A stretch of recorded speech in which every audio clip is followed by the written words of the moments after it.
Today's episode is brought to you by Mazars. SoundCartel.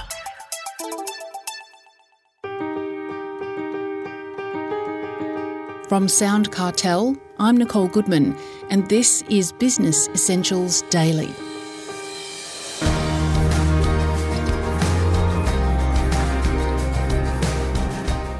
What sort of manager are you, and how does that relate to the success of your business? Well, according to employment expert Marnie Jones, Director of Talent X, we all need to embody each of 7 management archetypes if we want to reach our full potential. She says that by getting stuck into one style of management, business owners can become their own worst enemy.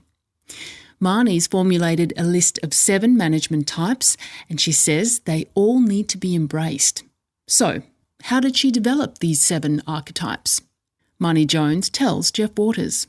I decided to sit down one day and isolate what it is to be a good manager. I find management a very tough role. There are a lot of aspects to it. There's a lot of things that you need to get right. It's very easy to get wrong.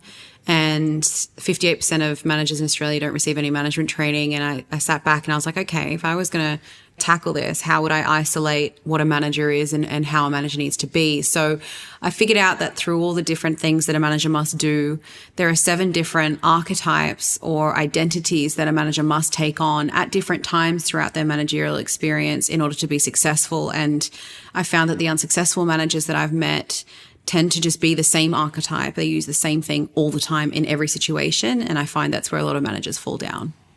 So what is that archetype that's so negative? Well, out of the 7, the first archetype is a pusher. So this is someone who has to push to get something done. You then have the mentor. Well, let's just go back to the pusher for a minute.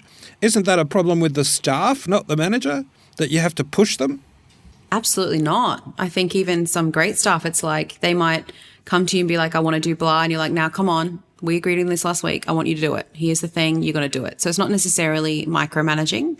And also remembering that an archetype is an identity. So it's the way that the manager is being. It's not necessarily what the manager is doing. So you could hold the pusher archetype on an action that isn't necessarily pushing them as well. It's an identity. Okay. Well, please explain. What do you mean by pusher? This is someone who doesn't take any sort of lax on something. And there are situations where you do need to push your staff. Like one of my staff members didn't want to change the way that she was running her calendar, for example. It's a very simple example. And she was like, I want to do it like this. And I said, you know what?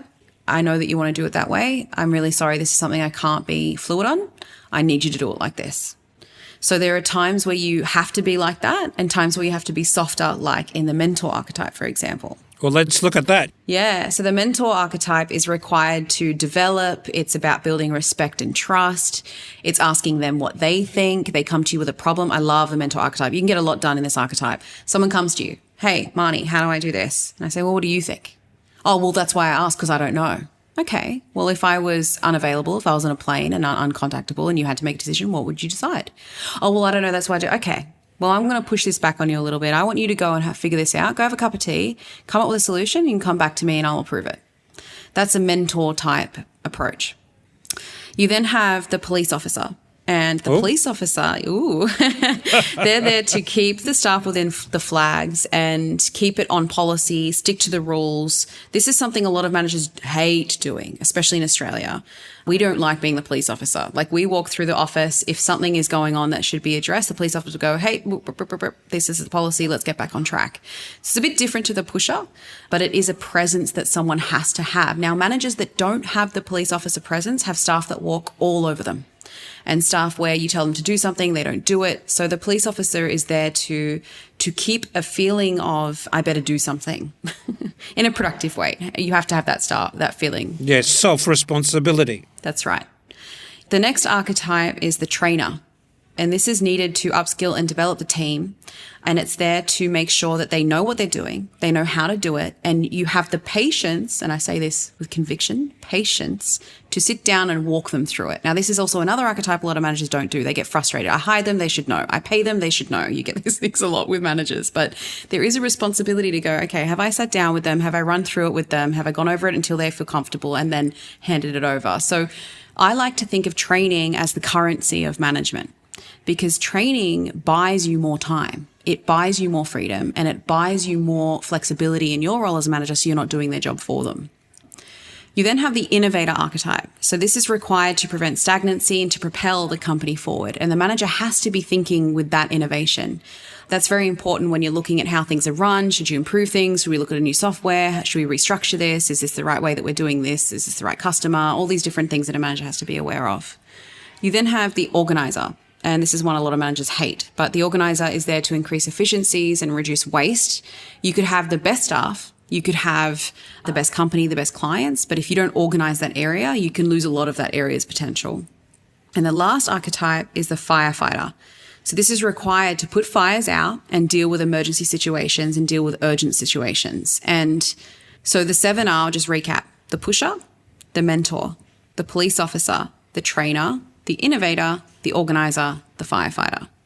Now, what's interesting about these is you can be each of these too much, not enough, or be balanced in it. And each of them have their own manifestations. For example, if you firefight too much, you then create a situation where no one does their job, you're just doing it all for them because you're just jumping in and solving their problems. If you don't firefight enough, you have these awful situations that blow up and don't get solved because you didn't jump in soon enough.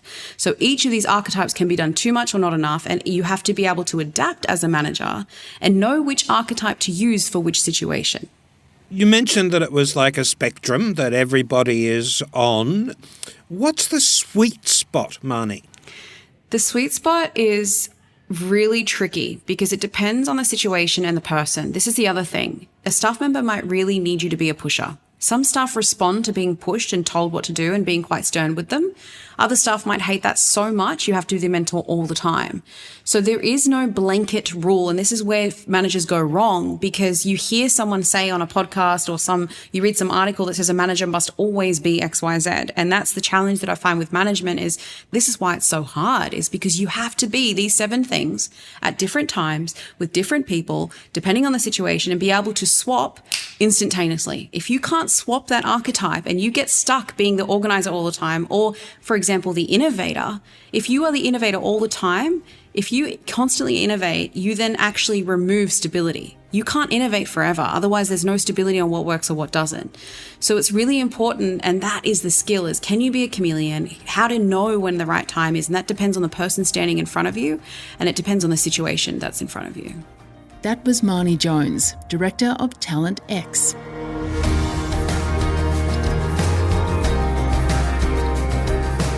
This episode of Business Essentials Daily is produced by the team at SoundCartel.